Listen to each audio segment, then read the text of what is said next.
Hey, what's up? This is Ricardo at Parts People, and in this video, we'll outline the steps for completing a part replacement on your Dell PC.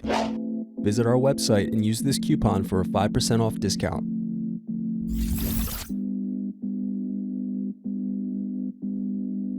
Slide tabs outward to unlock and remove battery. Unscrew, then remove access door. Now to remove web camera.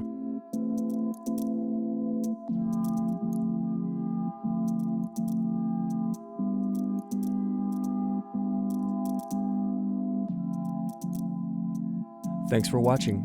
Don't forget to like and subscribe if you enjoyed this video. And if you need more, check out this playlist to watch other tutorials for your laptop. You can also click here to find parts for your laptop at partspeople.com.